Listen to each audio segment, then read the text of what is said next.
जय श्री कृष्ण. आज मी तुम्हाला सार्थ श्री एकनाथी भागवत अध्याय 2 यातल्या काही ओवींचे वाचन करून दाखवेल आणि त्यांचा अर्थ पण समजावून सांगेल.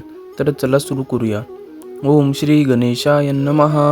जरासंधू कृष्णाचा वैरी, तुझी चाल त्याच्या घरी, आणि कृष्णाचे सबे माझारी, आप्तत्वे थोरी पै तुझी, नाम घेवो नेदी देवाचे, हे बिरुद हिरण्यकशिपूचे, त्यासी कीर्तन तुझे रुचे, विश्वत्मसाचे तुझ नाही, लांचुगी बुद्धी सदा देवांसी, तैशी नाही तुम्हान साधूंसी, ऐकत्याही अभिप्रायासी, यथार्थेंसी सांगेन, भजंती ये यथा देवान, देवा अपि तथैव तान, छायेव कर्म सचिवा, साधवो दिनवत्सलाः. जी माणसे देवतांना ज्या प्रकारे भजतात त्याप्रमाणे देवतासुद्धा परछायेप्रमाणे त्या भक्तांना फल देतात. देवता कर्माच्या अधीन असतात, परंतु सत्पुरुष दीनवत्सल असतात. जी माणसे संपत्ती आणि साधनेने हीन असतात त्यांनाही ते आपल्या जवळ करतात. जे जैसे देव यागी यजिजती, तैस तैसी फळे देव देती, न भजत्यांते विघ्ने सूचिती, ऐसी गती देवांची, जैस जैसा पुरुष वेठे, तैस तैसी छाया नटे, देवी भजने देव प्रसन्न मोठे, ये रवी उफराटे विघ्न करीती, जव जव सूर्य प्रकाशत असे, तव तव छाया सरिसी दिसे, निज कर्मे देवही तैसे, कर्मवशे प्रसन्न, सूर्यस्तमानी छाया नासे, अभजने देव क्षोभती तैसे, एवला चुंगे देव ऐसे, तुही अनायासे जानसी, इतर देवांची कथा कोण, थोरला देवलांचुग पूर्ण, तोही न भेटे जीव घेतल्याविन, भेटल्याचे आपण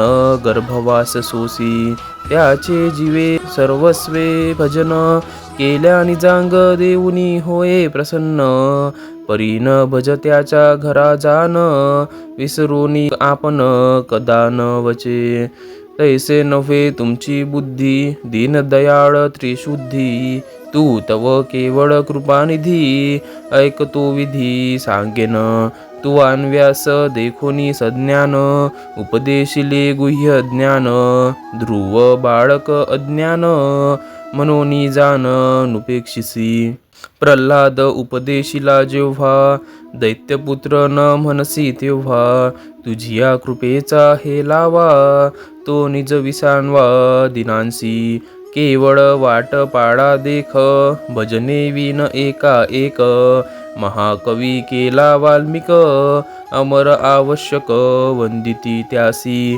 दैकोनी ज्याची या ग्रंथासी, सुख ओसंडे सदाशिवासी, ऐसा तू कृपाळू होसी, अनाथासी कुवांचा.